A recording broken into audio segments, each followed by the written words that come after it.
اعوذ باللہ من الشیطان الرجیم بسم اللہ الرحمن الرحیم قد افلح المؤمنون۔ اللہ نہایت رحمت والے بہت رحم فرمانے والے کے نام سے، بے شک ایمان والے کامیاب ہوئے۔ بسم اللہ الرحمن الرحیم۔ سورۃ المؤمنون مکی ہے۔ فرمایا قد افلح المؤمنون، بے شک مومن فلاح پا گئے۔ یہ جو ابتدائی آیتیں ہیں یہ ہر مسلمان کے عمل اور کردار کو درست رکھنے کے لیے بہت ضروری ہیں۔ اگر ہر مسلمان اپنی ڈائری میں نوٹ کر لے یا روزانہ کے شیڈول جس کو اس نے پڑھ کے اپنا کردار ڈیلی درست رکھنا ہوتا ہے اس میں ان کو شامل کر لے تو کیا ہی بات ہے۔ یا کوئی مسلمان چاہے کہ میں اپنی زندگی کیسے گزاروں، قرآن شریف میں سے وہ ضروری ہنٹس اور پوائنٹس مجھے بتا دیے جائیں تو ان پوائنٹس کو نوٹ کر لے، انشاءاللہ بدہ بن جائے گا۔ اما عائشہ صدیقہ رضی اللہ تعالیٰ عنہ روایت کرتی ہیں کہ جب ان سے کسی نے پوچھا کہ نبی کریم صلی اللہ علیہ وسلم کا اخلاق کیسا تھا تو اماں پاک نے فرمایا کان خلق رسول اللہ صلی اللہ علیہ وسلم القرآن، رسول اللہ صلی اللہ علیہ وسلم کا اخلاق قرآن تھا۔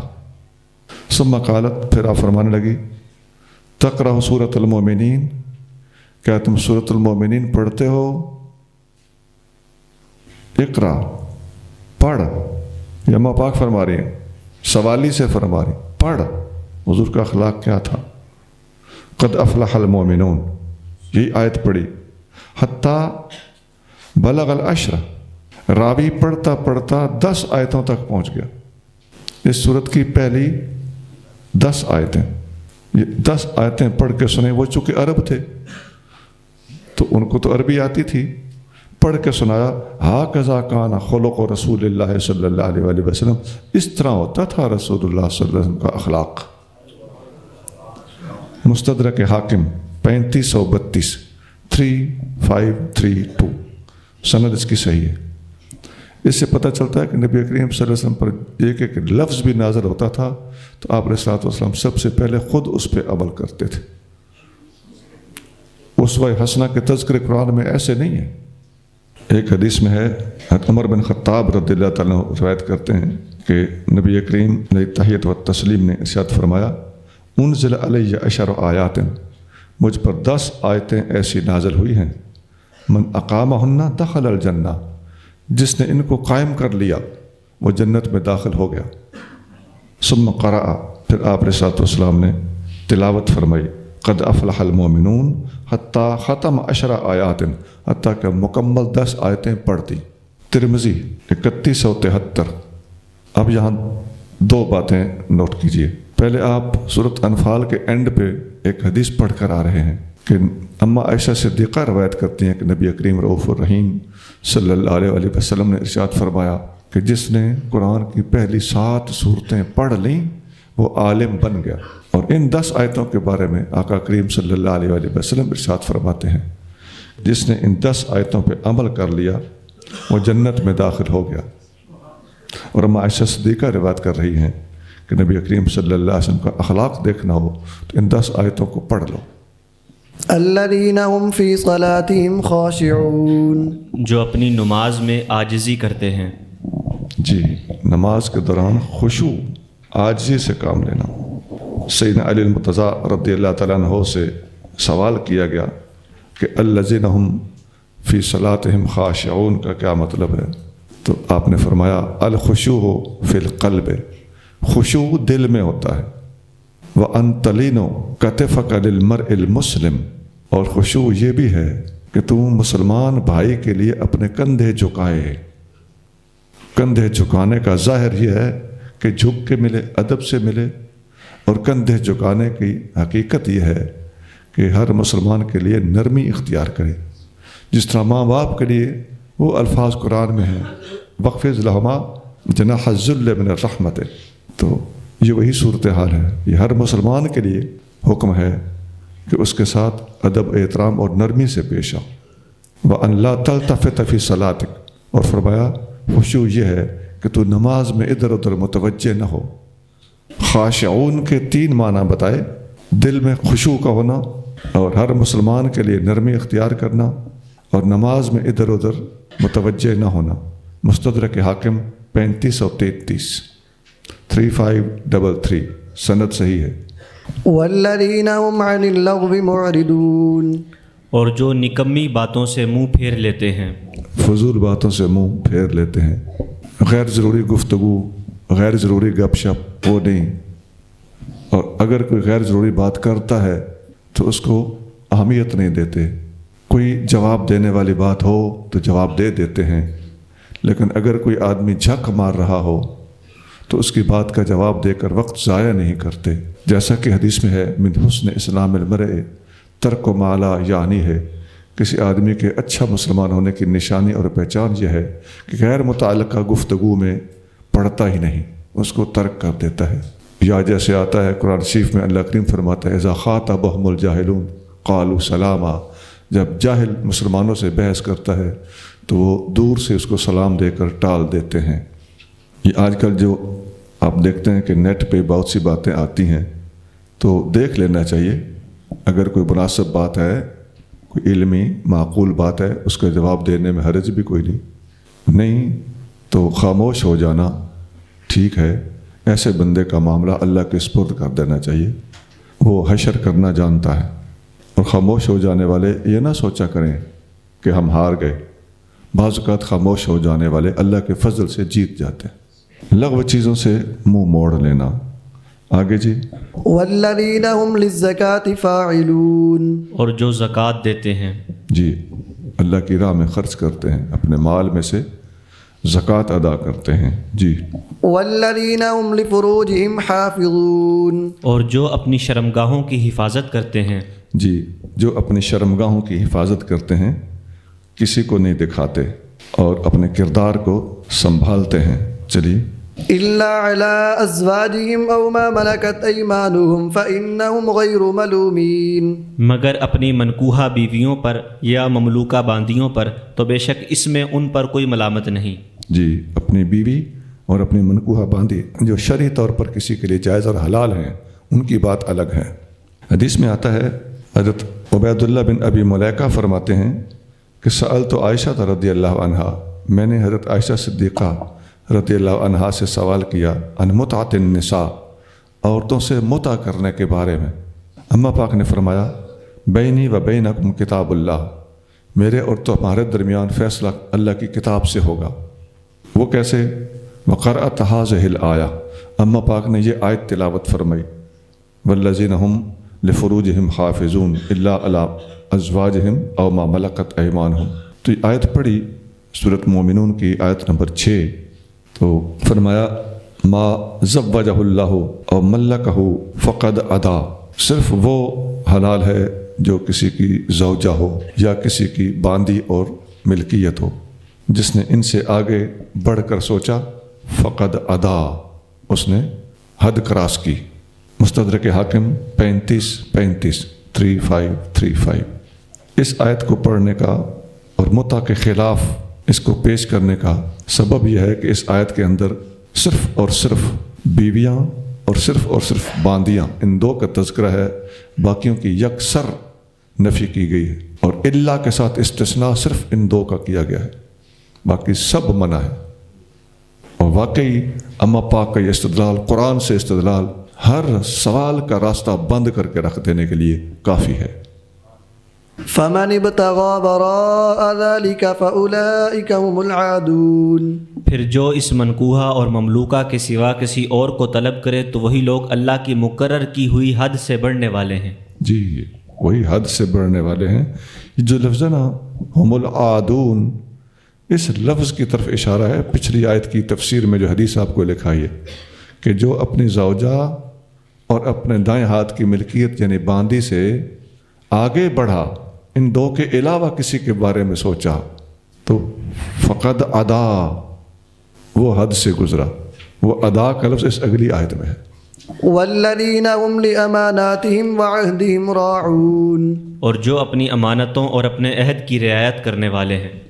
امانت کی بھی رعایت کرنا اور عہد کی بھی کرنا.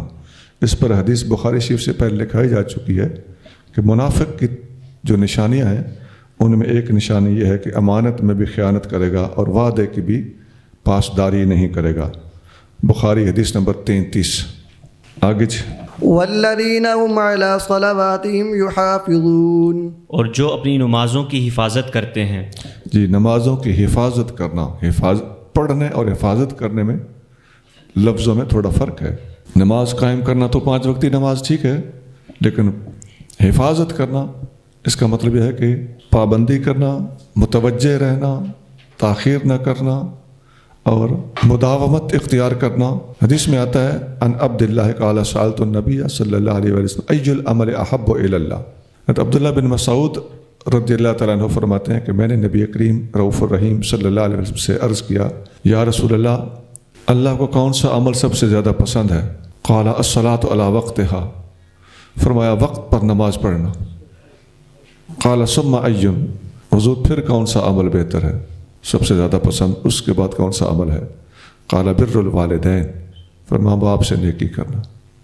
قال ثم ای، حضور پھر کون سا ہے؟ قال الجہاد فی سبیل اللہ، فرمایا اللہ کی راہ میں جہاد کرنا۔ بخاری 527 527۔ یہ کون سا اعمال سب سے زیادہ پسندیدہ ہے؟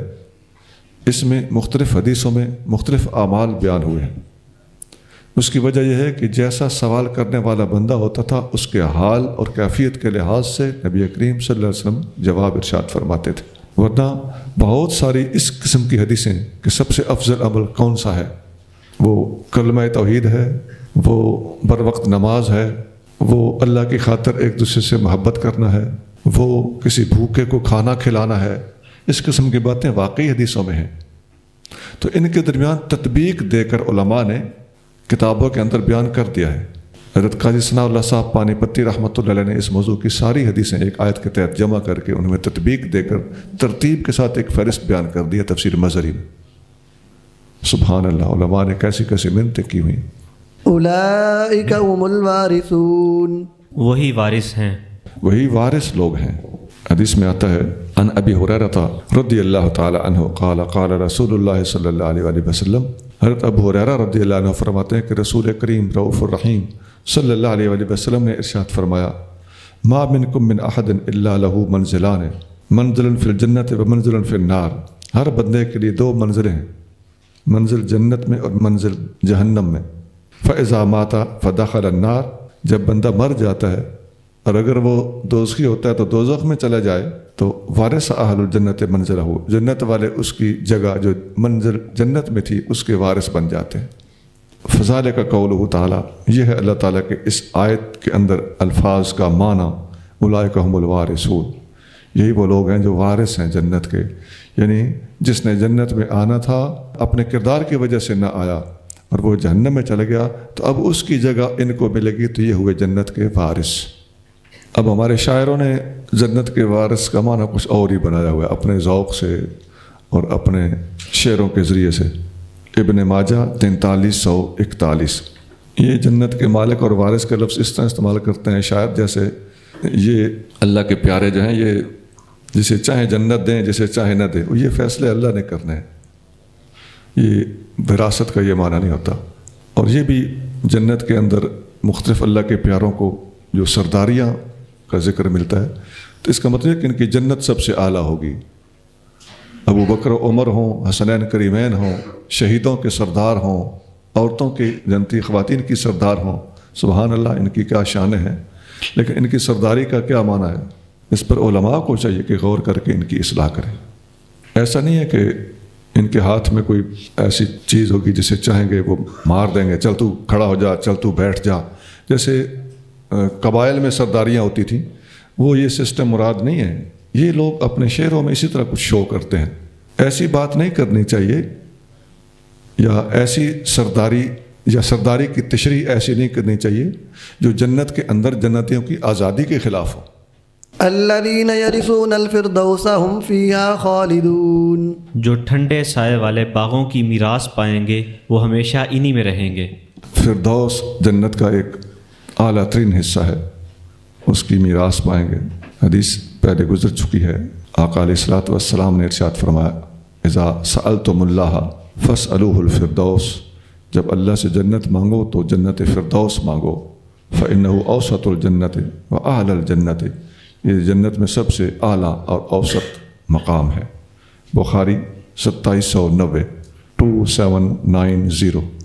وَلَقَدْ خَلَقْنَا الْإِنسَانَ مِنْ سُلَالَةٍ مِّنْ طِينٍ، بے شک ہم نے انسان کو مٹی کے خلاصے سے پیدا کیا۔ یہ مٹی کے خلاصے سے پیدا کیا گیا ہے انسان کو۔ مٹی کا خلاصہ کیا ہوتا ہے وہ میں سمجھ رہا ہوں، آگے چلیے۔ ثُمَّ جَعَلْنَاهُ نُطْفَةً فِي قَرَارٍ مَّكِينٍ، پھر ہم نے اسے قرار پانے کی مضبوط جگہ شکم مادر میں نطفہ بنا کر رکھا۔ بندے کو شکم مادر میں رکھا گیا، قرار پانے کی محفوظ جگہ۔ سبحان اللہ الخلاق۔ آگے چلیے۔ ثم خلقنا النطفة علقة فخلقنا العلقة مضغة فخلقنا المضغة عظاما فكسونا العظام لحما ثم أنشأناه خلقا آخر فتبارك الله أحسن الخالقين۔ پھر ہم نے نطفے کو جمع ہوا خون بنایا، پھر جمے ہوئے خون کو گوشت کی بوٹی بنایا، پھر گوشت کی بوٹی سے ہڈیاں بنائیں، پھر ہڈیوں کو گوشت پہنا دیا، پھر ہم نے اس میں روح ڈال کر اسے دوسری مخلوق بنایا، تو بڑی برکت والا ہے اللہ جو سب سے بہتر بنانے والا ہے۔ قرآن کے اندر یہ مراحل بیان ہوئے ہیں، اور اس طرح کے مراحل یہ جو سارے بیان ہو رہے ہیں اس آیت نمبر 14 میں، یہ اس سے پہلے صورت حج میں بھی گزر چکے ہیں کہ انسان پہلے نطفہ ہوتا ہے، پھر علقہ، پھر مدغہ، اور پھر مکمل بچہ بن جاتا ہے، پھر اس میں روح پھونکی جاتی ہے۔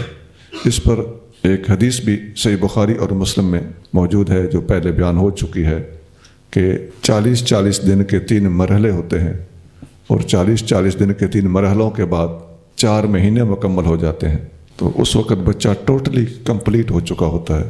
اس وقت اس کی قسمت وغیرہ اور زندگی اور رزق لکھ دیا جاتا ہے۔ یہ حدیث پہلے لکھائی جا چکی ہے۔ اب اس وقت یہ جو انسانی تخلیق کے رحم مادر کے اندر مراحل ہیں، ان کا تذکرہ ڈاکٹروں کی کتابوں میں ملتا ہے، اور وہ کتابیں بھی جن میں ڈاکٹر بننے کے لیے MBBS کے کورس میں جو کتابیں شامل ہیں ان کے اندر بھی یہ مراحل لکھے گئے ہیں، اور ان کتابوں کا نام ہے جنرل ایمبریالوجی۔ ایکچوئل تو ایمبریالوجی لفظ ہے نا، باقی کوئی اضافہ کر دیتا ہے، جنرل ایمبریالوجی کوئی کہہ دیتا ہے، کوئی ہیومن ایمبریالوجی کہہ دیتا ہے۔ یہ جنرل ایمبریالوجی بھی کتاب کا نام ہے باقاعدہ، اور ہیومن ایمبریالوجی بھی ایک کتاب کا نام ہے۔ یہ ہیومن ایمبریالوجی میں نے پڑھی ہے، میرے پاس ہے، یہ پاکستانی ڈاکٹر کی لکھی ہوئی ہے، اور انہوں نے اس کتاب کے شروع میں بالکل پہلے صفحے پر اندر داخل ہونے سے پہلے یہی آیت لکھی ہوئی۔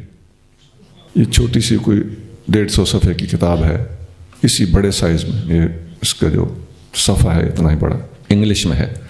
انس بن مالک رضی اللہ تعالیٰ عنہ روایت کرتے ہیں کہ نبی کریم صلی اللہ علیہ وآلہ وسلم نے فرمایا کہ رحم مادر پر ایک فرشتہ مقرر ہوتا ہے، وہ بچہ جیسے ہی گروتھ پکڑتا ہے تو کہتا ہے یا رب اب نطفہ ہے، یا رب اب علقہ ہے، یا رب اب یہ مدغہ بن چکا ہے۔ فَإِذَا أَرَادَ أَن يَقْضِيَ خَلْقَهُ قَالَ أَذَكَرٌ ام انسا شقی ام سعید۔ پھر بچہ جب مکمل ہو جاتا ہے تو پھر وہ مذکر ہوگا یا مؤنث، شقی ہوگا یا سعید۔ فمر رزق، اس کا رزق کیا ہوگا، والاجل، اس کی موت کب ہوگی۔ فیکتب فی بطن امہ، ساری چیزیں اس کی ماں کے پیٹ کے اندر ہی ہوتا ہے تو طے ہو جاتی ہیں۔ بخاری 318۔ فقیر نے ایک حد تک اس موضوع پر اپنی کتاب اسلام زندہ باد میں، جو رب رسول کے منکروں اور کسی بھی دین کے منکروں کے خلاف لکھی گئی ہے، اس کے اندر اس پر ڈسکس کر دیا، اور ہیومن ایمبریالوجی کے اصل الفاظ بھی اس کتاب میں کوٹ کر دیے گئے۔ ثم انکم بعد ذلک لمیتون، پھر بے شک تم اس کے بعد ضرور مرنے والے ہو۔ جی، اس کے بعد تم پر موت آنی ہے۔ جی، لمیتون، لام کا معنی ہے ضرور ہی۔ آگے چلیے۔ ثم انکم یوم القیامت تبعثون، پھر قیامت کے دن تم یقیناً اٹھائے جاؤ گے۔ جی آگے چلیے۔ وَلَقَدْ خَلَقْنَا فَوْقَكُمْ سَبْعَ طَرَائِقَ وَمَا كُنَّا عَنِ الْخَلْقِ غَافِلِينَ، اور بے شک ہم نے تمہارے اوپر فرشتوں کے 7 راستے 7 آسمان بنائے، اور ہم اپنی مخلوق سے غافل نہیں۔ 7 راستے ہیں، تو فرشتوں کے راستے مراد ہیں۔ آگے چلیے۔ وَأَنزَلْنَا مِنَ السَّمَاءِ مَاءً بِقَدَرٍ فَأَسْكَنَّاهُ فِي الْأَرْضِ وَإِنَّا عَلَى ذَهَابٍ بِهِ لَقَادِرُونَ، اور ہم نے ایک اندازے کے مطابق آسمان سے پانی اتارا، پھر اسے زمین میں ٹھہرا دیا، اور بے شک ہم اس کے لے جانے پر بھی قادر ہیں۔ جی آسان ہے، آگے چلیے. فأنشأنا لكم به جنات من نخيل وأعناب لكم فيها فواكه كثيرة ومنها تأكلون. پھر ہم نے اس پانی سے تمہارے لیے کھجور اور انگور کے باغ اگائے، ان میں تمہارے لیے بکثرت لذیذ پھل ہیں اور ان میں سے تم کھاتے ہو. ایسے ارشادات پہلے گزر چکے ہیں، آگے چلیے. وشجرة تخرج من طور سيناء تنبت بالدهن والصبغ للآكلين. اور وہ درخت پیدا کیا جو طور سینا پہاڑ سے بکثرت نکلتا ہے، روغن لیے ہوئے اگتا ہے اور کھانے والوں کے لیے سالن بھی. طور سینا سے نکلنے والا وہ پودا جس سے تیل نکلتا ہے وہ زیتون کا پودا مراد ہے، اور کھانے والوں کے لیے اس میں سالن بھی ہوتا ہے. اس کے جو پھل ہیں وہ سالن کے طور پر پکائے بھی جاتے ہیں، ان کا اچار بھی پڑتا ہے، ان کا مربع بھی پڑتا ہے. اور وہ اس وقت پاکستان میں سرکے کے اندر گلے ہوئے بھیگے ہوئے ملتے بھی ہیں، اور بہترین شفا والا سالن ہوتا ہے وہ. اس سے پہلے ہم ایک جگہ تورات کے حوالے سے لکھا چکے ہیں، خداوند سینا سے آیا، اور اس کی تصدیق ہم نے قرآن سے دکھائی تھی. والتین والزیتون وطور سینین. وہاں ہم نے یہ بتایا تھا کہ ان پہاڑوں میں یہ پھل اور یہ پودے ہوا کرتے تھے.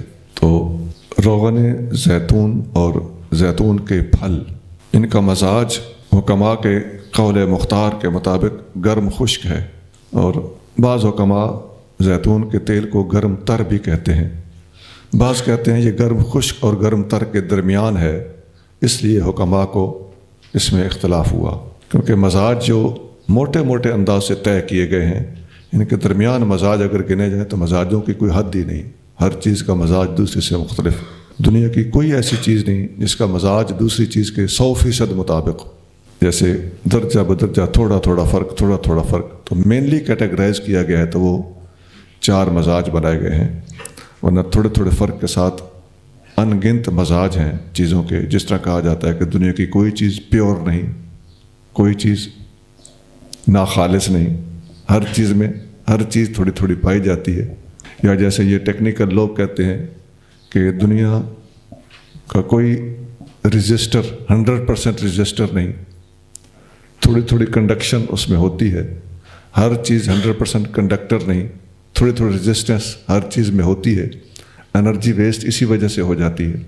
تو جیسے یہ شوگر کے مریضوں کو بتایا جاتا ہے کہ ہر چیز میں شوگر ہے، مرچوں میں بھی شوگر ہے، کیونکہ ہر چیز میں ہر چیز تھوڑی تھوڑی پائی جاتی ہے. تو یہ ذہن اوپن کرنے کے لیے میں آپ کو باتیں عرض کر رہا ہوں کہ زیتون کا تیل کیا ہے اور اس کا مزاج کیا ہے. اب یہ کھایا بھی جاتا ہے، سالن میں بھی استعمال ہوتا ہے. تو تیل جو چیز چمچ پہ ڈال کے کھائی جائے، اس کو خواہ وہ پینے والی چیز ہو تب بھی کھانے کا لفظ اس کے لیے استعمال ہو جاتا ہے. دوا کے طور پر لیا جائے تو جیسے شہد کہتے ہیں کھایا جاتا ہے، کہتے ہیں پیا جاتا ہے، یہ دونوں باتیں ٹھیک ہیں. یہ معدے کے لیے، معدے کے السر کے لیے بہت اچھا ہے. جنرل ٹانک کے طور پر اس کو عصر اور مغرب کے درمیان اگر لیا جائے تو یہ بہت اچھا ہے. ویسے بھی ٹانک ہے، کسی وقت بھی کھایا جا سکتا ہے، لیکن زیادہ مناسب ٹائم یہ ہے. مالش کے لیے بہت اچھا ہے.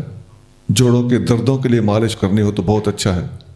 یہ جسم کے اندر جہاں بھی یہ کھلایا جائے یا لگایا جائے یہ تحلیل پیدا کرتا ہے. تحلیل کا مطلب ہوتا ہے کہ کہیں خون منجمد ہو چکا ہو تو وہاں یہ اس کو چلا دیتا ہے، اور حرارت پیدا کرنے کی وجہ سے بھی یہ تحلیل پیدا کرتا ہے. ہر گرم چیز تحلیل پیدا کرتی ہے. مالش کے لحاظ سے سب سے زیادہ تحلیل کرنے میں یہی مشہور ہے. اور کھائی جانے والی چیزوں میں اورام کے اندر تحلیل پیدا کرنے والی سب سے بڑی چیز گندھک آملہ سار ہے. عن عمر بن الخطاب رضی اللہ تعالی عنہ قال قال رسول اللہ صلی اللہ علیہ وآلہ وسلم. عمر بن خطاب رضی اللہ تعالیٰ عنہ فرماتے ہیں کہ رسول اللہ صلی اللہ علیہ وآلہ وسلم نے ارشاد فرمایا، کلوا الزیت وادہنوا بہ، زیتون کھایا کرو اور اس کو بطور تیل سر میں استعمال کیا کرو. فإنہ من شجرۃ مبارکۃ، یہ برکت والے درخت سے نکلتا ہے. اب یہ ایک فالتو اور سب پر فائق بات ہے کہ طبی طور پر یہ جیسا بھی ہے، حضور صلی اللہ علیہ وسلم فرما رہے ہیں کہ یہ برکت والے درخت سے نکلتا ہے. اس کی برکات اپنی جگہ.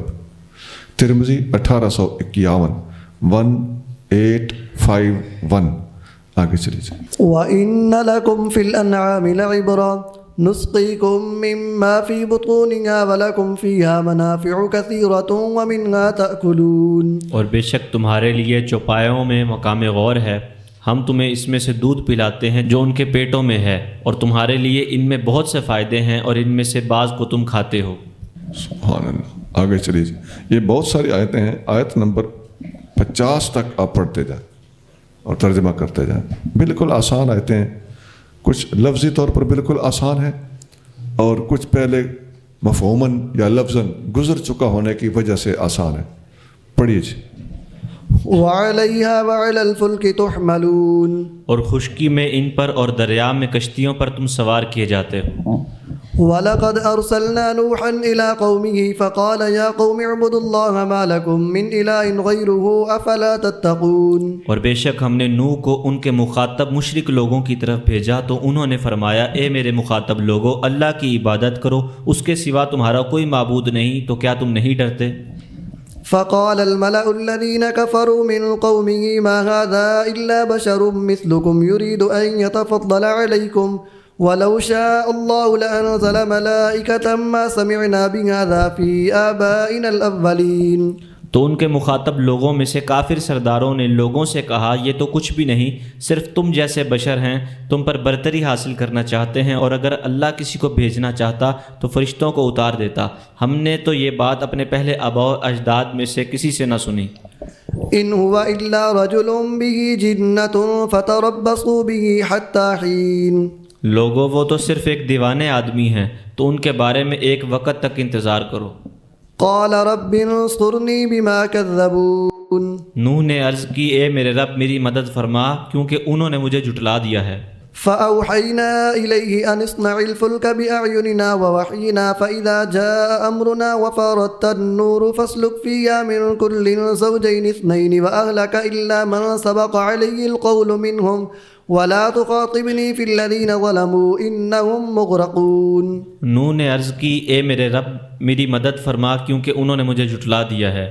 تو ہم نے ان کی طرف وحی فرمائی کہ اے نوح ہماری نگرانی میں اور ہمارے حکم کے مطابق کشتی بناؤ، پھر جب ہمارا عذاب آ جائے اور تنور جوش مارنے لگے تو ہر جنس کے جانوروں میں سے ایک جوڑا نر و مادہ اس میں بٹھا لو، اور اپنے اہل کو بھی بجز ان کے جن کے بارے میں پہلے فیصلہ ہو چکا ان میں سے، اور ظالموں کے متعلق آپ مجھ سے بات نہ کرنا، بے شک وہ غرق کیے جائیں گے. فإذا استويت أنت ومن معك على الفلك فقل الحمد لله الذي نجانا من القوم الظالمين. پھر جب آپ اور آپ کے ساتھی اطمینان سے کشتی پر بیٹھ جائیں تو آپ کہیں، سب تعریفیں اللہ کے لیے ہیں جس نے ہمیں ظلم کرنے والی قوم سے نجات دی. وقل رب أنزلني منزلا مباركا وأنت خير المنزلين. اور کہیں، اے میرے رب مجھے برکت والی جگہ اتار، اور تو ہی سب سے بہتر اتارنے والا ہے. ان فی ذلک لآیات وإن كنا لمبتلین. بے شک اس قصے میں ہماری معرفت کی نشانیاں ہیں، اور یقیناً ہم اپنے بندوں کو ضرور آزمانے والے ہیں. ثم انشأنا من بعدهم قرنا آخرین. پھر ان کے بعد ہم نے ایک اور زمانے کے لوگ پیدا کیے. فأرسلنا فيهم رسولا منهم أن اعبدوا الله ما لكم من إله غيره أفلا تتقون. تو ہم نے ان میں ایک رسول ان میں سے بھیجا جس نے فرمایا، تم اللہ کی عبادت کرو، تمہارے لیے اس کے سوا کوئی معبود نہیں، تو کیا تم نہیں ڈرتے؟ وقال الملأ من قومه الذين كفروا وكذبوا بلقاء الآخرة وأترفناهم في الحياة الدنيا ما هذا إلا بشر مثلكم يأكل مما تأكلون منه ويشرب مما تشربون. اور کہنے لگے رسول کے مخاطب لوگوں کے سردار جنہوں نے کفر کیا اور آخرت کی ملاقات کو جھٹلایا، اور ہم نے انہیں دنیا کی زندگی میں خوشحالی عطا فرمائی، یہ رسول کچھ نہیں، صرف تم جیسے بشر ہیں، اسی میں سے کھاتے ہیں جس میں سے تم کھاتے ہو، اور پیتے ہیں جس میں سے تم پیتے ہو. وَلَئِنْ أَطَعْتُمْ بَشَرًا مِثْلَكُمْ إِنَّكُمْ إِذًا لَخَاسِرُونَ. اور اگر تم نے اپنے جیسے بشر کی اطاعت کر لی تو اس وقت یقیناً تم ضرور خسارہ پانے والے ہوگے. أَيَعِدُكُمْ أَنَّكُمْ إِذَا مِتُّمْ وَكُنْتُمْ تُرَابًا وَعِظَامًا أَنَّكُمْ مُخْرَجُونَ. کیا یہ تمہیں وعدہ دیتے ہیں کہ جب تم مر جاؤ گے اور مٹی اور ہڈیاں ہو جاؤ گے، اس کے بعد تم نکالے جاؤ گے؟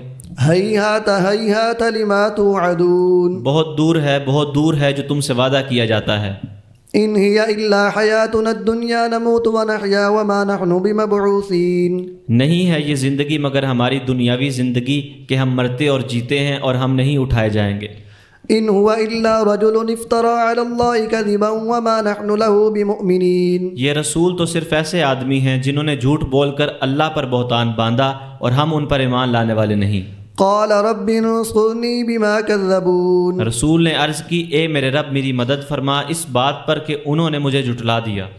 قال عما قليل ليصبحن نادمين. اللہ نے فرمایا کچھ ہی دیر گزرتی ہے کہ یہ رہ جائیں گے پشیمان ہوتے ہوئے.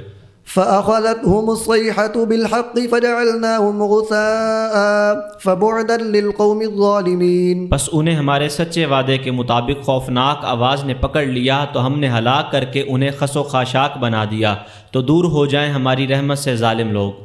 ثم أنشأنا من بعدهم قرونا آخرين. پھر ان کے بعد ہم نے اور کئی جماعتیں پیدا کی. ما تسبق من أمة أجلها وما يستأخرون.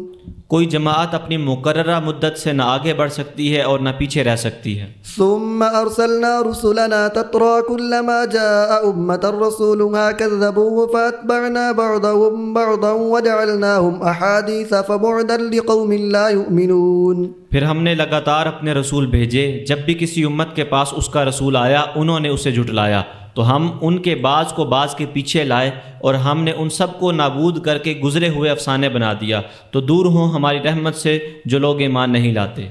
ثم أرسلنا موسى وأخاه هارون بآياتنا وسلطان مبين. پھر ہم نے موسیٰ اور ان کے بھائی ہارون کو اپنی آیتوں اور روشن دلیل کے ساتھ بھیجا.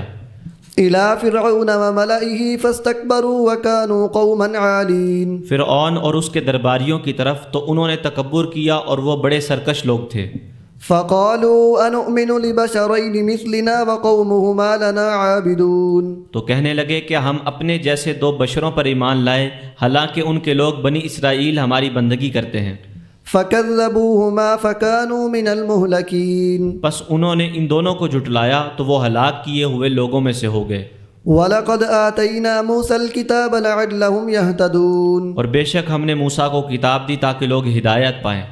وَجَعَلْنَا ابْنَ مَرْيَمَ وَأُمَّهُ آيَةً وَآوَيْنَاهُمَا إِلَى رَبْوَةٍ ذَاتِ قَرَارٍ وَمَعِينٍ. اور ہم نے ابن مریم اور ان کی ماں کو اپنی قدرت کی نشانی بنایا اور ہم نے ان کو ایک اونچی ہموار زمین کی طرف پناہ دی جو بسنے کے لائق تھی اور اس میں چشمے جاری تھے. اونچی ہموار زمین جہاں پر چشمے تھے وہاں پر حضرت مریم اور ان کے بیٹے حضرت عیسیٰ علیہ السلام کو پناہ دی گئی. اس آیت پر ذرا غور کیجئے.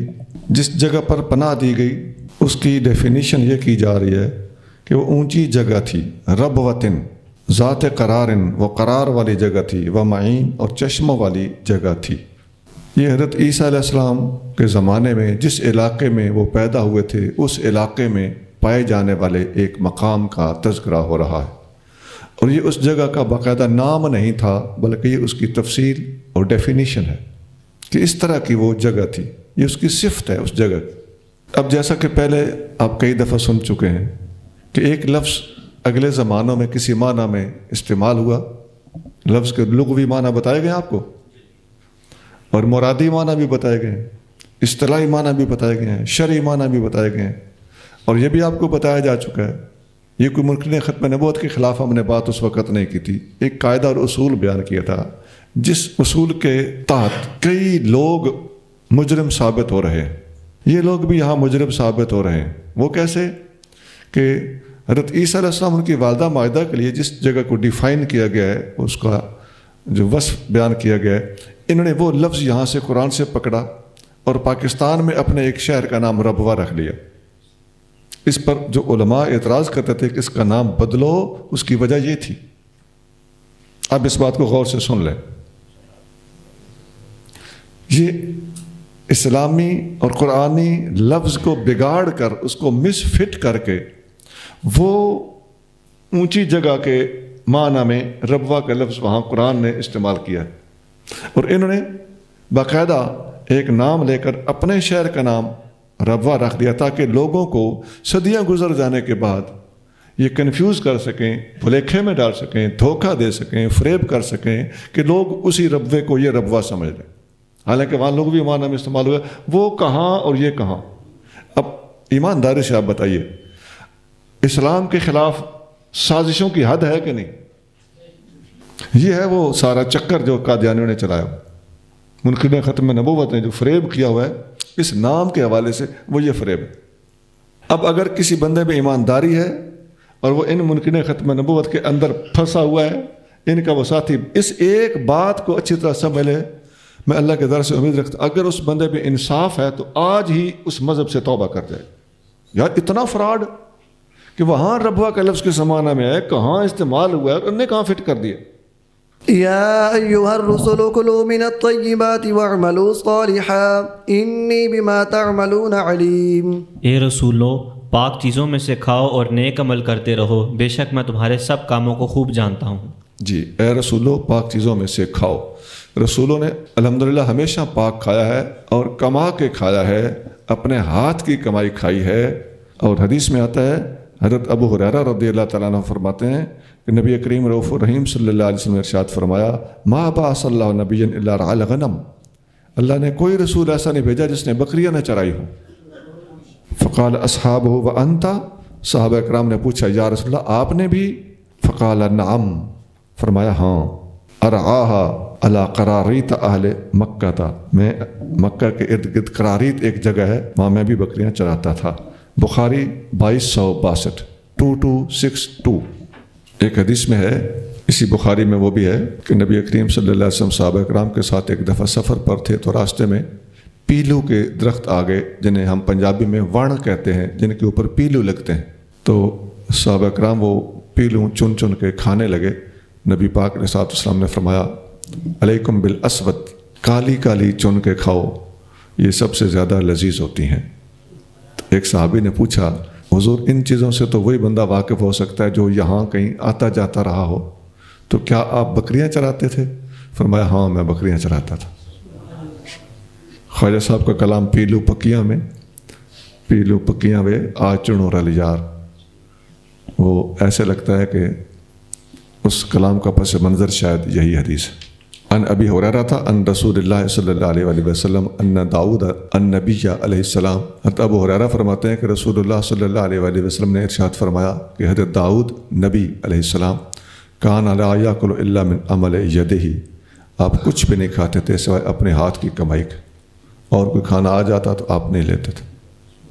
بخاری 2073 2073. وَإِنَّ هَذِهِ أُمَّتُكُمْ أُمَّةً وَاحِدَةً وَأَنَا رَبُّكُمْ فَاتَّقُونِ. اور بے شک یہ تمہاری امت دین میں ایک ہی امت ہے اور میں تمہارا رب ہوں تو مجھ سے ڈرو. یہ آسان آیت ہے، آگے چلیے. فَتَقَطَّعُوا أَمْرَهُمْ بَيْنَهُمْ زُبُرًا كُلُّ حِزْبٍ بِمَا لَدَيْهِمْ فَرِحُونَ. تو لوگوں نے اپنے امر دین کو آپس میں کاٹ کر ٹکڑے ٹکڑے کر دیا، ہر گروہ کے لوگ جو کچھ ان کے پاس ہے وہ اس پر خوش ہیں. یہودی اور عیسائی، اور آگے یہودیوں میں کئی فرقے، عیسائیوں میں کئی فرقے، یہ سب کے سب اپنے اپنے پاس جو کچھ ان کے پاس ٹوٹی پھوٹی باتیں ہیں ان پر بڑے خوش ہیں. انہوں نے احکام خداوندی کو اور کتابوں کو ٹکڑے ٹکڑے کر دیا. ٹکڑے ٹکڑے کرنے کا مطلب ہے ان کو اپنے اپنے فہم سے سمجھا، اور کسی نے لفظی انکار کیا، کسی نے معنوی انکار کیا، اور کسی نے دین چھپایا. تو اس طرح ان کے اندر اختلافات پھیلے اور جو کچھ ان کے پاس تھا اس پر سارے کے سارے بڑے خوش تھے. آگے چلیے. فَذَرْهُمْ فِي غَمْرَتِهِمْ حَتَّى حِينٍ. تو اے محبوب ان کے کفر کی غفلت میں آپ انہیں چھوڑ دیں ایک معین وقت تک. آگے چلیے. أَيَحْسَبُونَ أَنَّمَا نُمِدُّهُمْ بِهِ مِن مَّالٍ وَبَنِينَ. کیا وہ گمان کرتے ہیں کہ ہم جو ان کی مدد کر رہے ہیں مال اور اولاد سے، نُسَارِعُ لَهُمْ فِي الْخَيْرَاتِ بَل لَّا يَشْعُرُونَ. تو ہم انہیں بھلائیاں پہنچانے میں جلدی کر رہے ہیں، ایسا نہیں بلکہ وہ شعور نہیں رکھتے. ان کو یہ جو عیش و عشرت ہے یہ سمجھ رہے ہیں کہ اللہ کی طرف سے ہماری بھلائی جو ہے یہ ہماری تصدیق، تائید اور اللہ تعالیٰ کا ہمارے ساتھ ہونا اس کا ثبوت ہے. تو فرمایا بل لا یشعرون، انہیں شعور نہیں ان کے ساتھ کیا ہونے والا ہے. چلیے. ان الذين هم من خشية ربهم مشفقون. بے شک وہ لوگ جو اپنے رب کے خوف سے کانپتے رہتے ہیں. آگے چلیے. والذین هم بآیات ربهم یؤمنون، اور جو اپنے رب کی آیتوں پر ایمان رکھتے ہیں. یہ ابھی جو ان الذین سے بات شروع ہوئی ہے، اس کے برعکس پہلے ان لوگوں کی بات ہو رہی تھی جنہوں نے دین کے اور اللہ کے احکام کے ٹکڑے کیے ہوئے تھے. اب ان کے برعکس اہل ایمان اور اہل حق کی بات شروع ہے، اور یہ اہل حق کی بات ہے. اس کا تذکرہ آگے چل کے آئے گا، آپ کو بات سمجھ آ جائے گی جب کہا جائے گا کہ یہ ہیں وہ لوگ. چلیے. والذین هم بربهم لا یشرکون، اور جو اپنے رب کے ساتھ کسی کو شریک نہیں ٹھہراتے. والذین یؤتون ما آتوا وقلوبهم وجلة انہم الی ربهم راجعون، اور وہ جو کچھ دیتے ہیں اس حال میں دیتے ہیں کہ ان کے دل لرزتے ہوتے ہیں، اس لیے کہ وہ اپنے رب کی طرف پلٹنے والے ہیں. اولئک یسارعون فی الخیرات وهم لها سابقون، وہ لوگ نیکیوں میں جلدی کرتے ہیں اور وہی نیک کاموں میں سب سے آگے نکل جانے والے ہیں.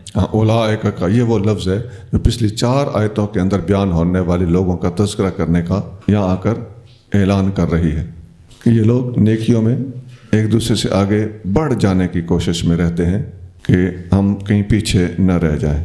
پہلے آپ کو حدیث لکھائی جا چکی ہے. سیدنا علی المرتضیٰ رضی اللہ تعالیٰ عنہ فرماتے ہیں کہ ہم جب بھی کسی نیکی کی طرف بڑھے تو ابو بکر صدیق ہم میں ہر معاملے پہ آگے نکل گیا. ولا نكلف نفسا الا وسعها ولدينا کتاب ينطق بالحق وهم لا يظلمون، اور ہم کسی جان پر ذمہ داری نہیں ڈالتے مگر اتنی ہی جتنی اس میں طاقت ہے، اور ہمارے پاس اعمال نامے کی کتاب ہے جو حق بات بتاتی ہے اور لوگوں پر ذرا بھر ظلم نہ ہوگا. ہم کسی جان پر وہ بوجھ ڈالتے ہی نہیں ہیں جو اس کی طاقت سے باہر ہو. یہ پہلے ارشاد لا یکلف اللہ نفسا الا وسعها سورۃ بقرہ کے آخر میں گزر چکا ہے. اس کی تفصیل وہاں گزر چکی ہے. جہاں انسان مجبور ہو جاتا ہے شریعت اپنا حکم خفیف کر دیتی ہے، آسانی فراہم کر دیتی ہے. آگے چلیے. بل قلوبهم في غمرة من هذا ولهم اعمال من دون ذلك هم لها عاملون، اور کچھ نہیں بلکہ ان کے دل اس سے غفلت میں ہیں اور اس کے سوا ان کے اور بھی برے کام ہیں جو وہ ہمیشہ کرتے رہتے ہیں. آگے چلیے، آسان ہے. حتى اذا اخذنا مترفيهم بالعذاب اذا هم يجأرون، یہاں تک کہ جب ان مکذبین قرآن کے خوشحال لوگوں کو ہم اپنے عذاب میں پکڑیں گے تو وہ آہ فغاں کرنے لگیں گے. یجأرون چلائیں گے، آہ فغاں کریں گے. آگے چلیے. لا تجأروا اليوم انکم منا لا تنصرون، آج شور و فغاں نہ کرو، یقیناً ہماری طرف سے تمہاری کوئی مدد نہ کی جائے گی. لا تنصرون نصرت نہیں کی جائے گی. آگے جی. قد كانت آیاتی تتلی علیکم فکنتم علی اعقابکم تنکصون، اس سے پہلے بے شک قرآن سے میری آیتیں تم پر پڑھی جاتیں تو تم اپنی ایڑیوں کے بل الٹے پاؤں بھاگ جاتے تھے. جی. تنکصون واپس لوٹتے تھے. جی. مستکبرین به سامرا تہجرون، قرآن کے ساتھ تکبر کرتے ہوئے رات کی افسانہ گوئی میں اور اسے مشغلہ بنا کر بیہودہ بکواس کرتے تھے. رات کی افسانہ گوئی، عشاء کے بعد رات کو بیٹھ کر باتیں کرنے کو سمر کہا جاتا ہے. تہجرون قرآن کے خلاف بکواس یہ کرتے تھے. تو عن ابن عباس رضی اللہ عنہما قال انما کرہ السمر حین نزلت هذه الآیہ، جب یہ آیت نازل ہوئی تو عشاء کے بعد بیٹھ کے باتیں کرنے کو مکروہ جانا گیا. کفار تو قرآن کے خلاف بکواس کرتے تھے، لیکن مسلمانوں کو بھی اس کے بارے میں آگاہ کیا گیا کہ اس وقت بیٹھنا مناسب نہیں. عشاء کی نماز مکمل ہو تو سو جانا زیادہ مناسب. اگرچہ بعض دلائل سے ثابت بھی ہے کہ عشاء کے بعد جاگنا، لیکن بشرطے کہ جائز شرعی اور تعلیم و تعلم جیسی باتیں ہوں تو اس میں حرج بھی کوئی نہیں، لیکن بہت زیادہ دیر تک پھر بھی نہیں. اور اگر کوئی جلدی سو ہی جائے تو بہت اچھا ہے. مستدرک حاکم 3538 عشاء کے بعد جاگنے کی کراہت پر جو حدیث سنائی آپ کو وہ مستدرک حاکم میں ہے 3538 سند صحیح ہے. اور عن ابی برزہ رضی اللہ عنہ قال کان رسول اللہ صلی اللہ علیہ وسلم ینہا عن النوم قبلها والحدیث بعدها، نبی کریم رؤوف الرحیم صلی اللہ علیہ وآلہ وسلم عشاء کی نماز سے پہلے سو جانے سے منع کرتے تھے اور عشاء کے بعد باتیں کرنے سے منع کرتے تھے۔ ابو داؤد 4849 4849۔ عزیزان گرامی، اس میں زیادہ باریکیوں سے ہٹ کر میں ایک سادہ سی بات کرنے لگا ہوں کہ اگر ہم عشاء کے بعد جلدی سو جایا کریں، اور خاص طور سے جو لوگ آج کل ٹی وی وغیرہ یا موبائل بچے لے کر بیٹھے رہتے ہیں، ان چیزوں پر اگر کنٹرول ہو جائے تو انسانی زندگی بہت زیادہ سیدھی ہو جائے۔ اس کے اتنے زیادہ نقصانات سامنے آ رہے ہیں کہ بچوں کی نظریں خراب ہو جاتی ہیں، بچوں کے کردار خراب ہو جاتے ہیں، وقت ضائع ہوتا ہے، بچوں کی دلچسپیاں ضروری چیزوں سے ہٹ کر غیر ضروری چیزوں میں لگ جاتی ہیں، اور لیٹ سونے کی وجہ سے بچے صبح لیٹ جاگتے ہیں۔ جو بندہ بھی رات کو یہ چیزیں دیکھتا رہتا ہے، صبح ظاہر ہے وہ لیٹ اٹھے گا، اور صبح کو جلدی اٹھنا، اور جو آپ نے حدیثیں پڑھی ہیں بلکہ قرآن کی آیتیں پڑھی ہیں کہ صبح سورج نکلنے سے پہلے اور شام سورج ڈوبنے سے پہلے، یہ 2 وقت اللہ کی تسبیح کے وقت ہوتے ہیں، اور ان 2 وقتوں میں اگر بندہ سویا ہوا ہو تو یہ بالکل مضبوط بات ہے کہ جو بندہ ان وقتوں میں سو جاتا ہے اس کی قسمت سو جاتی۔ تو صبح جلدی جاگو گے کیسے؟ جلدی سو گے تو جلدی جاگو گے، جلدی سو گے کیسے؟ ان چیزوں سے جان چھڑاؤ گے تو جلدی سو جاؤ گے۔ اللہ کرے ہمیں اپنے نفس پر کنٹرول کرنا آ جائے۔ آگے اس موضوع پر کہ عشاء کے بعد دینی بات کرنے کے لیے کوئی جاگنا بھی چاہے تو جاگ سکتا ہے، یا اس قسم کے جو رخصتیں ہیں تو وہ ترمذی 169 میں مذکور ہے۔ جامع ترمذی 169 169۔ أفلم يدبروا القول أم جاءهم ما لم يأت آباءهم الأولين؟ کیا انہوں نے اللہ کے قول قرآن میں غور نہیں کیا، یا ان کے پاس کوئی ایسی چیز آئی جو ان کے پہلے آباء و اجداد کے پاس نہ آئی تھی؟ انہوں نے قرآن پر غور نہیں کیا، یا یہ بہانہ ہو کہ یہ اجنبی چیز ہے، اس طرح کی باتیں، اس طرح کے احکام، اس طرح کی آیتیں، آسمانی کتابیں ہیں جن کے اندر مجموعی طور پر اور مرکزی خیال کے حوالے سے اللہ کی توحید اور انسانی اصلاح پر ہی مبنی باتیں ہوتی تھیں، کیا اس قسم کی باتیں یہ پہلے جانتے نہیں ہیں؟ أم لم يعرفوا رسولهم فهم له منكرون؟ یا انہوں نے اپنے رسول کو نہ پہچانا تو وہ ان کے منکر ہو گئے؟ جی، پہچانا نہیں تھا، پہچان کتابوں میں دی ہوئی تھی، سارے جانتے تھے، پہچانتے تھے۔ اعتراض یہ تھا کہ ہم ان کو تو پہچان گئے ہیں لیکن ان کی تعلیمات کو نہیں مانتے۔ سٹینڈ یہ تھا۔ آگے چلیے۔ أم يقولون به جنة بل جاءهم بالحق وأكثرهم للحق كارهون؟ یا کہتے ہیں کہ انہیں جنون ہے، یہ بات نہیں بلکہ وہ ان کے پاس حق لائے اور ان میں اکثر لوگ حق کو ناپسند کرتے ہیں۔ جی آگے چلیے، آسان۔ وَلَوِ اتَّبَعَ الْحَقُّ أَهْوَاءَهُمْ لَفَسَدَتِ السَّمَاوَاتُ وَالْأَرْضُ وَمَن فِيهِنَّ بَلْ أَتَيْنَاهُمْ بِذِكْرِهِمْ فَهُمْ عَنْ ذِكْرِهِمْ مُعْرِضُونَ۔ اور اگر حق ان کی خواہشوں کی پیروی کرتا تو یقیناً سب آسمان اور زمینیں اور جو بھی ان میں ہیں ہلاک ہو جاتے، بلکہ ہم تو ان کے پاس ان کے لیے نصیحت لائے تو وہ اپنی نصیحت ہی سے منہ پھیرتے ہیں۔ جی آسان ہے، آگے چلیے۔ أَمْ تَسْأَلُهُمْ خَرْجًا فَخَرَاجُ رَبِّكَ خَيْرٌ وَهُوَ خَيْرُ الرَّازِقِينَ۔ کیا آپ ان سے کچھ اجر مانگتے ہیں تو آپ کے رب کا اجر سب سے اچھا ہے اور وہ سب سے بہتر روزی دینے والا ہے۔ جی اجر کی یکسر نفی کی گئی ہے۔ آگے چلیے۔ وَإِنَّكَ لَتَدْعُوهُمْ إِلَى صِرَاطٍ مُسْتَقِيمٍ۔ اور اے محبوب، بے شک آپ ضرور انہیں سیدھی راہ کی طرف بلاتے ہیں۔ سبحان اللہ۔ آگے چلیے۔ وَإِنَّ الَّذِينَ لَا يُؤْمِنُونَ بِالْآخِرَةِ عَنِ الصِّرَاطِ لَنَاكِبُونَ۔ اور بے شک جو لوگ آخرت پر ایمان نہیں رکھتے وہ سیدھی راہ سے بھٹکے ہوئے ہیں۔ جی ناکبون، منحرف ہیں، بھٹکے ہوئے ہیں۔ جی وَلَوْ رَحِمْنَاهُمْ وَكَشَفْنَا مَا بِهِمْ مِنْ ضُرٍّ لَلَجُّوا فِي طُغْيَانِهِمْ يَعْمَهُونَ۔ اور اگر ہم ان پر مزید رحم کریں اور جو تکلیف انہیں پہنچی ہے اسے دور کر دیں تو پھر بھی وہ اپنی سرکشی میں بھٹکتے ہوئے ضرور اصرار کرتے رہیں گے۔ جی لجو، بڑھتے چلے جائیں گے اپنی طغیانی میں۔ آگے جی۔ وَلَقَدْ أَخَذْنَاهُمْ بِالْعَذَابِ فَمَا اسْتَكَانُوا لِرَبِّهِمْ وَمَا يَتَضَرَّعُونَ۔ اور بے شک ہم نے انہیں عذاب میں پکڑا تو نہ وہ اپنے رب کے لیے جھکے اور نہ گڑ گڑائے۔ جی نہ جھکے نہ گڑ گڑائے۔ فَمَا اسْتَكَانُوا، جھکے نہیں، اور وَمَا يَتَضَرَّعُونَ، تضرع اور عاجزی اختیار نے کی، گڑ گڑائے نہیں۔ حضرت عبداللہ بن عباس رضی اللہ تعالیٰ عنہ روایت کرتے ہیں کہ جا ابو سفیان الی رسول اللہ صلی اللہ علیہ وسلم، ایک دفعہ ابو سفیان اپنے مسلمان ہونے سے پہلے نبی کریم صلی اللہ علیہ وسلم کے پاس آئے، فقال یا محمد انشدک اللہ، میں آپ کو اللہ کی قسم دیتا ہوں، یا یوں کہہ لیں اللہ کا واسطہ دیتا ہوں، والرحمہ، اور ہمارے ساتھ جو آپ کی رشتہ داری ہے اس کا واسطہ دیتا ہوں، قد اکلنا الحزا یعنی الوبرا والدما، ہم نے گند مند کھائے ہیں اور خون پیے ہیں، تو ہماری حالت زار بہت خراب ہو چکی ہے۔ اس وقت اللہ تعالیٰ نے یہ آیت نازل کی، فانزل اللہ عز وجل وَلَقَدْ أَخَذْنَاهُمْ بِالْعَذَابِ فَمَا اسْتَكَانُوا لِرَبِّهِمْ وَمَا يَتَضَرَّعُونَ، اللہ نے ان کو عذاب کے ذریعے پکڑے رکھا، اس کے باوجود یہ نہ جھکے اور نہ اللہ کی بارگاہ میں عاجزی کی۔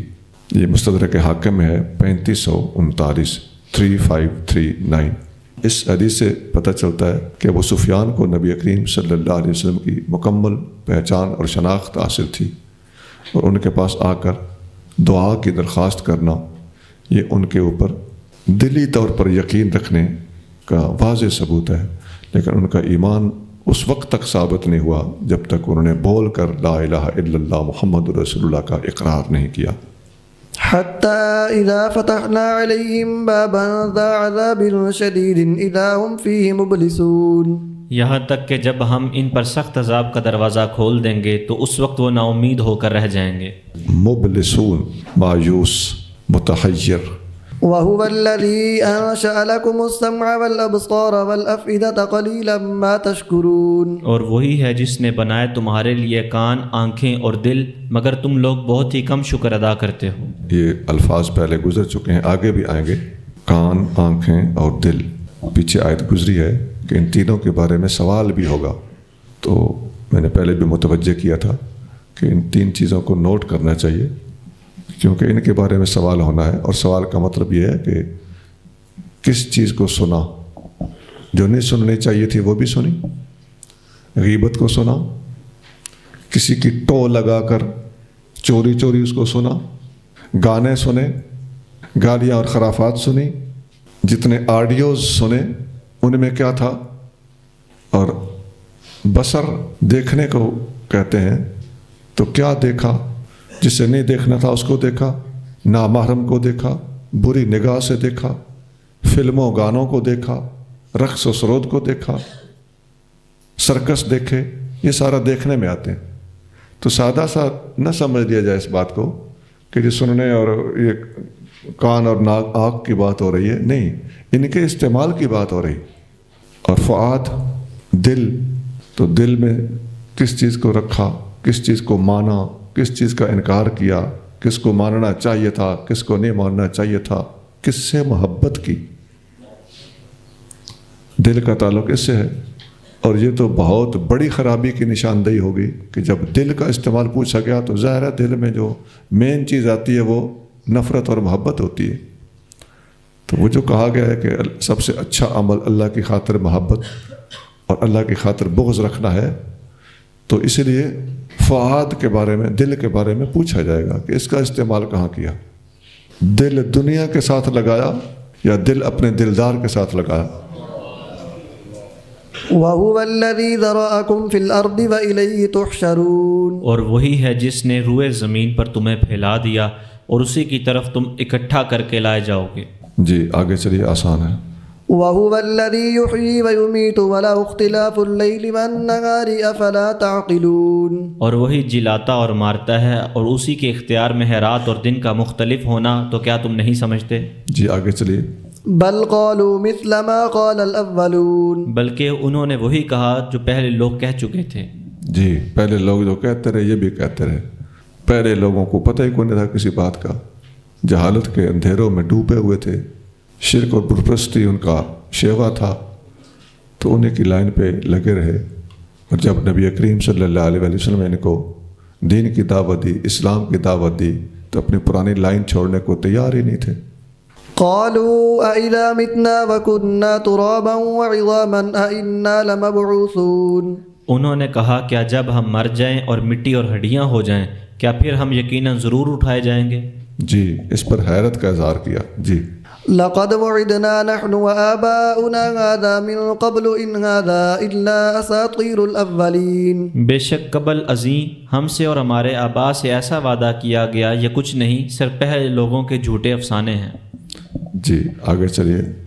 قل لمن الأرض ومن فيها إن كنتم تعلمون. اے محبوب آپ فرمائیں کس کی ملک ہے زمین اور جو کچھ اس میں ہے، بتاؤ اگر تم جانتے ہو.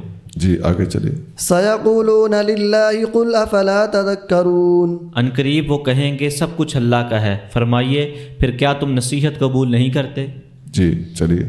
قل من رب السماوات السبع ورب العرش العظيم. آپ فرمائیں 7 آسمانوں اور عرش عظیم کا مالک کون ہے. سبحان اللہ. آگے چلیے. سيقولون لله قل أفلا تتقون. وہ ان قریب کہیں گے سب اللہ ہی کی ملکیت ہے، فرمائیے پھر تم ڈرتے کیوں نہیں. آگے چلیے. قل من بيده ملكوت كل شيء وهو يجير ولا يجار عليه إن كنتم تعلمون. آپ فرمائیں کس کے ہاتھ میں ہے بادشاہی ہر چیز کی اور وہ پناہ دیتا ہے اور اس کے خلاف کسی کو پناہ نہیں دی جا سکتی، بتاؤ اگر تم جانتے ہو. سيقولون لله قل فأنا تسحرون. ان قریب وہ کہیں گے یہ سب کچھ اللہ ہی کے لیے ہے، فرمائیے پھر تم کہاں جادو کیے ہوئے پڑے ہو. بل أتيناهم بالحق وإنهم لكاذبون. بلکہ ہم ان کے پاس حق لائے ہیں اور وہ یقیناً ضرور جھوٹے ہیں. جی. ما اتخذ الله من ولد وما كان معه من إله إذا لذهب كل إله بما خلق ولعلى بعضهم على بعض سبحان الله عما يصفون. اللہ نے اپنے لیے کوئی اولاد نہیں بنائی اور نہ اس کے ساتھ کوئی اور معبود ہے، اگر ایسا ہوتا تو اس وقت ہر معبود اپنی پیدا کی ہوئی چیزوں کو الگ لے جاتا اور ان میں سے ہر ایک دوسرے پر چڑھائی کرتا. تو اللہ ان باتوں سے پاک ہے جو یہ لوگ اس کی نسبت بیان کرتے ہیں. اللہ تعالیٰ کے بیٹوں کی نفی کی جا رہی ہے اور عقلی دلیل دی جا رہی ہے کہ ایک سے زیادہ معبود ہوتے تو اپنے اپنے مخلوق کو لے جاتے اور دنیا میں فساد ہو جاتا. اسی کی وضاحت سورۃ انبیاء کی آیت نمبر 22 میں پہلے گزر چکی ہے. اللہ کریم نے ارشاد فرمایا لو کان فیہما آلہۃ الا اللہ لفسدتا. زمین آسمان میں اگر ایک سے زیادہ معبود ہوتے تو ان میں فساد ہو جانا تھا.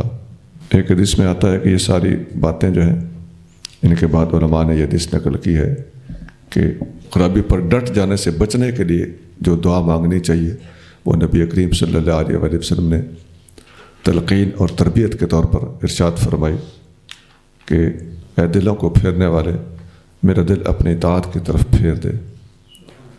ایک حدیث میں آتا ہے ان عبد اللہ رضی اللہ عنہ قال کثیرا مما کان النبی صلی اللہ علیہ وسلم یحلف. نبی کریم صلی اللہ علیہ وسلم جب حلف اٹھاتے تو کئی دفعہ اس طرح قسم اٹھاتے تھے لا و مقلب القلوب، دلوں کو پھیرنے والے کی قسم.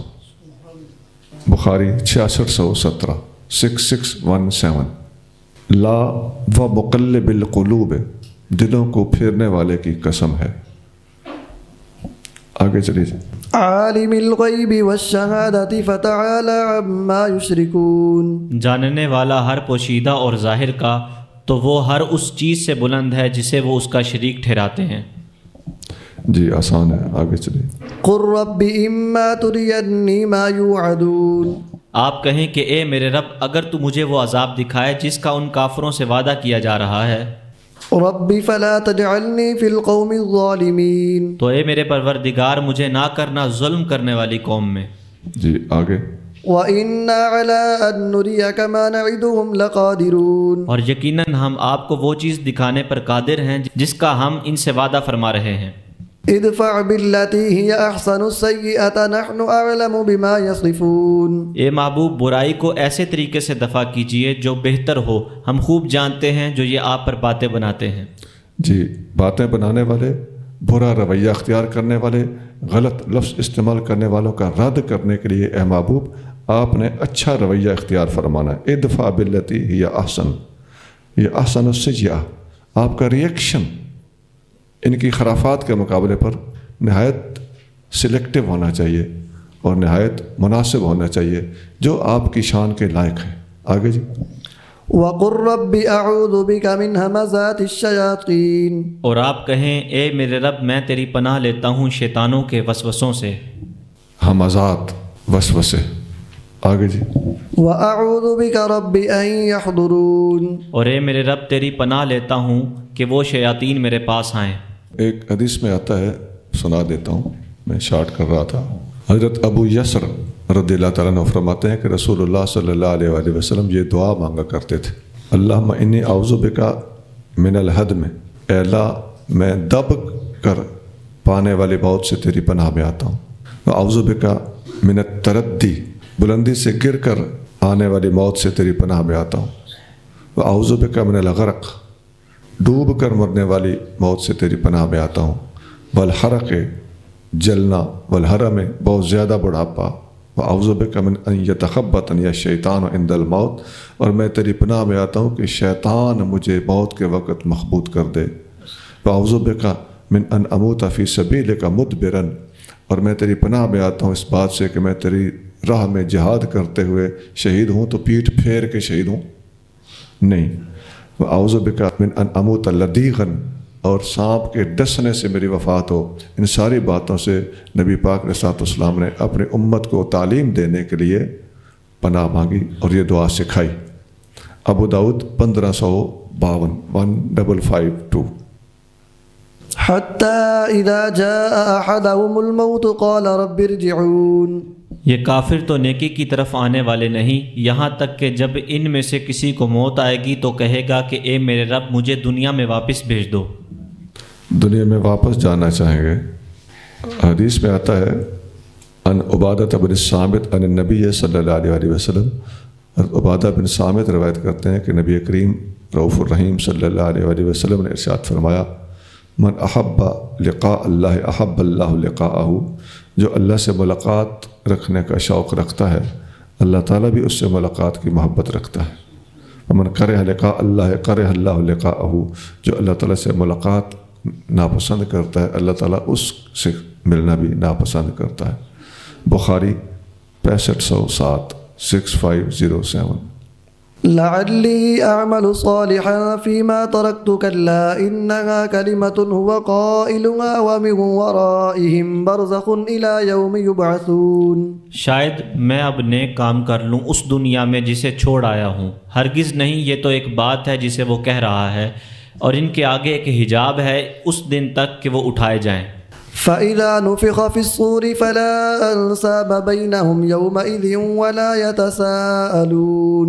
پھر جب سور پھونکا جائے گا تو ان کے درمیان اس دن رشتے باقی نہ رہیں گے اور نہ وہ ایک دوسرے کا حال پوچھ سکیں گے. جی، اس دن رشتے ختم ہو جائیں گے اور ایک دوسرے کا ولا یتساءلون، حال بھی ایک دوسرے کا نہیں پوچھیں گے. دوسری جگہ پہ اللہ کریم ارشاد فرماتا ہے: یوم یفر المرء من اخیہ و امہ و ابیہ. اس دن بندہ اپنے بھائی سے بھاگے گا، اپنے ماں سے بھاگے گا، اپنے باپ سے بھاگے گا، وصاحبتہ و بنیہ، اپنی بیوی سے اور اپنے بیٹوں سے بھاگے گا. لکل امرئ منہم یومئذ شأن یغنیہ، ہر بندہ اپنی ہی مصروفیت میں اور اپنے منہ دھیان ہوگا اور کسی اور کی طرف متوجہ ہونے کے لیے اس کے پاس ہمت، حوصلہ اور فرصت ہی نہیں ہوگی. سورۃ عبس آیت نمبر 34 تا 37. عبس و تولیٰ صورت ہے، 34 سے 37 تک یہ 4 آیتیں ہیں. حضرت عبداللہ بن مسعود رضی اللہ عنہ فرماتے ہیں کہ اس آیت میں جو فَإِذَا نُفِخَ فِي الصُّورِ بیان ہوا ہے، اس سے مراد دوسرا نفخہ ہے. ابن جریر میں اسی آیت کے تحت لکھا ہے: فمن ثقلت موازینه فأولئك هم المفلحون. تو جن کی ترازو کے پلے بھاری ہوئے وہی فلاح پانے والے ہوں گے. ترازو کے پلوں کی بات پہلے متعدد جگہ گزر چکی ہے، اور فمن ثقلت موازینہ فہو فی عیشۃ راضیہ، یہ 30ویں پارے میں ایک جگہ پر ساری تفصیل سے پوری صورت موجود ہے. آگے جی. ومن خفت موازینه فأولئك الذین خسروا انفسهم فی جہنم خالدون. جن کی ترازو کے پلے ہلکے ہوئے تو وہی ہوں گے جنہوں نے اپنی جانوں کو نقصان میں ڈالا، وہ ہمیشہ دوزخ میں رہیں گے. دوسری جگہ پہ ارشاد ہے: اما من خفت موازینہ فامہ ہاویہ. جی. تلفح وجوہهم النار وهم فیہا کالحون.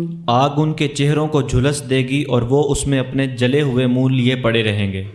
جلے ہوئے منہ، تلفح جھلس دے گی، اور کالحون منہ بسورنا مراد ہے. آگے جی. ألم تكن آياتي تتلى عليكم فكنتم بها تكذبون. کیا میری آیتیں تم پر نہ پڑھی جاتی تھیں پھر تم انہیں جھٹلاتے تھے؟ جی آسان ہے. آگے چلیے. قالوا ربنا غلبت علينا شقوتنا وكنا قوما ضالين. وہ کہیں گے اے ہمارے رب ہماری بدبختی ہم پر غالب آ گئی اور ہم گمراہ لوگ تھے. جی آسان ہے. آگے چلیے. ربنا أخرجنا منها فإن عدنا فإنا ظالمون. اے ہمارے رب ہمیں اس دوزخ سے نکال، پھر اگر ہم دوبارہ کفر کی طرف لوٹیں تو بے شک ہم ظالم ہیں. آگے چلیے. قال اخسئوا فيها ولا تكلمون. رب فرمائے گا ذلت کے ساتھ اسی میں پڑے رہو اور مجھ سے بات نہ کرو. إنه كان فريق من عبادي يقولون ربنا آمنا فاغفر لنا وارحمنا وأنت خير الراحمين. بے شک دنیا میں میرے بندوں کا ایک گروہ تھا، وہ لوگ کہتے تھے اے ہمارے رب ہم ایمان لائے، تو ہماری مغفرت فرما اور ہم پر رحم فرما، اور تو سب سے بہتر رحم فرمانے والا ہے. آسان ہے. آگے چلیے. فاتخذتموهم سخريا حتى أنسوكم ذكري وكنتم منهم تضحكون. تو تم نے ان کا مذاق اڑایا یہاں تک کہ اس مذاق اڑانے کے مشغلے نے تمہیں میری یاد بھی بھلا دی اور تم از راہ تمسخر ان سے ہنستے تھے. جی پچھلی آیت میں اللہ کے بندوں کا ذکر ہے. انہ کان فریق من عبادی، میرے بندوں میں ایک گروہ ایسا بھی تھا جو میرے سامنے جھکتا تھا، مجھ سے مغفرتیں مانگتا تھا، میری رحمت کا امیدوار تھا اور مجھے خیر الراحمین مانتا تھا.